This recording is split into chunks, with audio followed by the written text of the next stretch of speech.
Greetings. Welcome to the webinar for the application process for the Reading Frederick Douglass Together grant program. I am the program officer, Toya Bosworth, and I'm going to run through the application process from beginning to end. Reading Frederick Douglass Together grants support public readings and discussions in Massachusetts of Frederick Douglass's famous 4th of July address, Wit to the Slave is the 4th of July. So before I go into the application process, I just want to review a little bit about who we are at Mass Humanities. We are a state affiliate of the National Endowment for the Humanities, and we create opportunities for the people of Massachusetts to improve their lives and build a more equitable Commonwealth through the humanities. We receive our major funding from the National Endowment for the Humanities and from the Massachusetts Cultural Council, as well as from our generous private donors. We are committed to responsible stewardship of that funding and resources, and we do that through the guidance of our statewide board of directors and the creative, efficient operations of the staff. So here is our grant table for 2025. Our grant line opens for the new season on December 16th. And as you can see, the deadline for that is January 3rd. And from that moment on, there will be a rolling deadline every month all the way until June for where you can submit applications. So if you don't get to submit your application by January 4th, it's quite all right. The grant line will open back up within a couple of days, and then you will be able to submit a new application with the deadline of February 7th.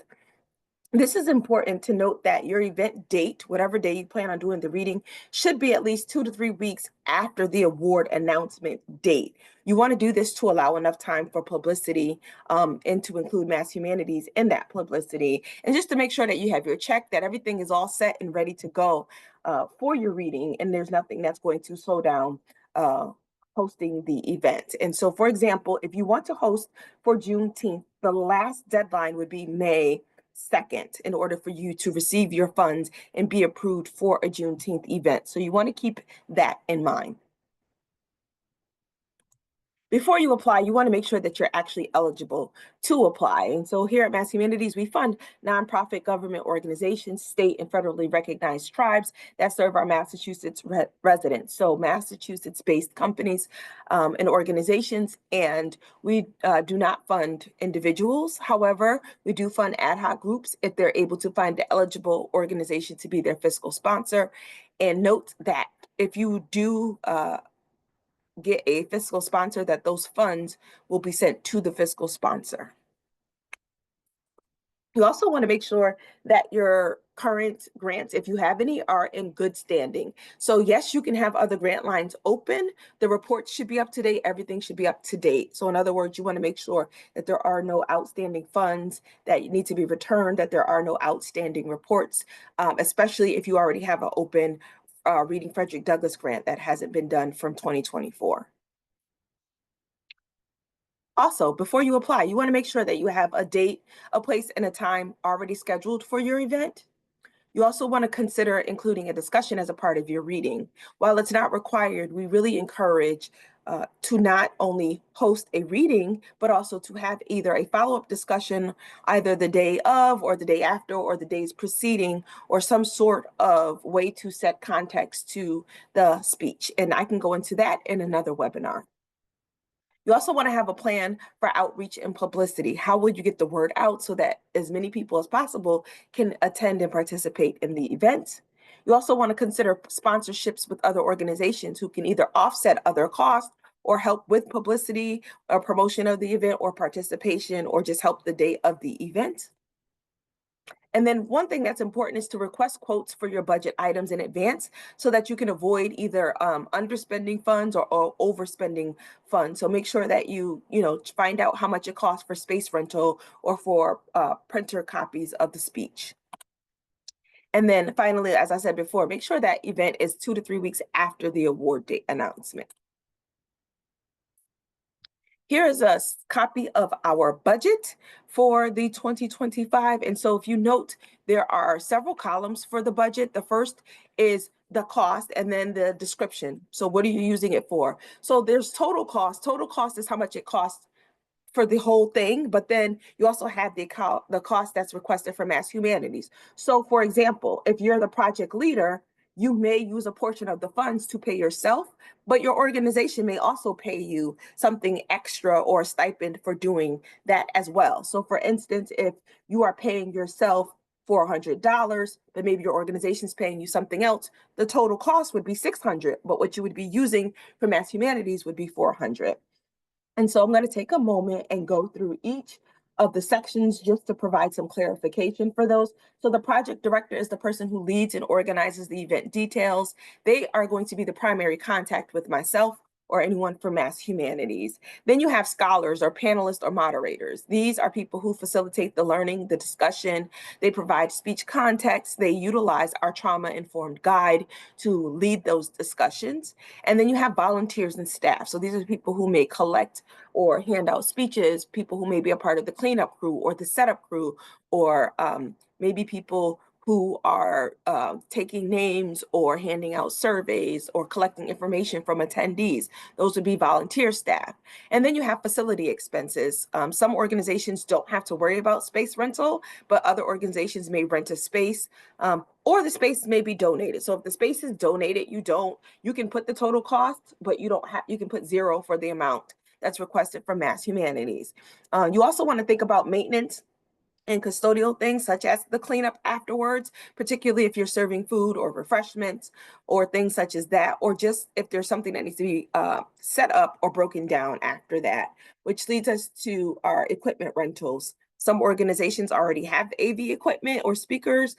Some folks will also rent those things for the day. Part of our budget limits is that we don't do more than $1,000 to rent something temporarily.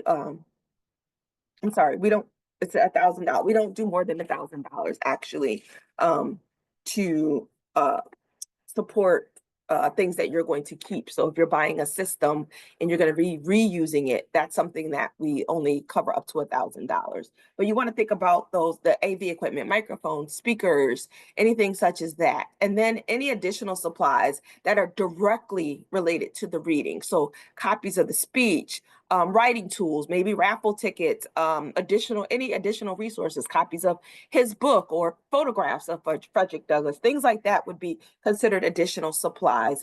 In our frequently asked questions in our guidelines, we go into that in a little bit more specifics. So an example of something that's not directly related is if you are hosting a Frederick Douglass reading at a Juneteenth festival and you want to maybe have face painting for kids. That's not directly associated with the reading, but maybe if you had printed coloring pages or you had people creating sculptures of Frederick Douglass, that would be directly related to the speech.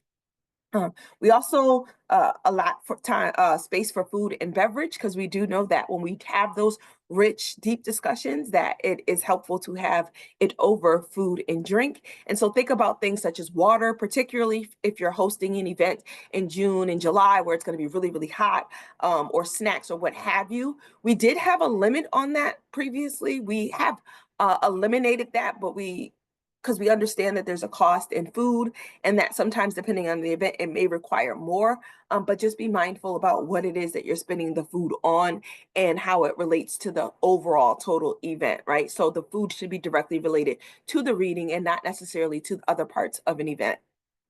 And then you definitely want to make time for set aside money for communications and outreach so that, again, we can get the word out. So this may be buying social media ad space or newspaper ad space for your local papers, flyers, any signage that you're going to put up there. And we also have travel costs.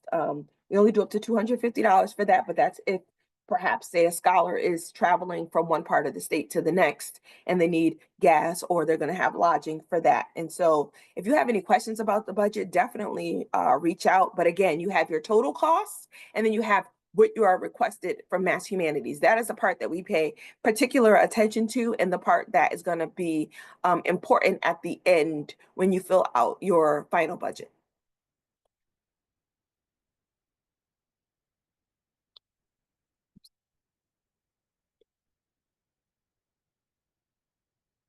So after you submit your application, we go into award notification and follow-up.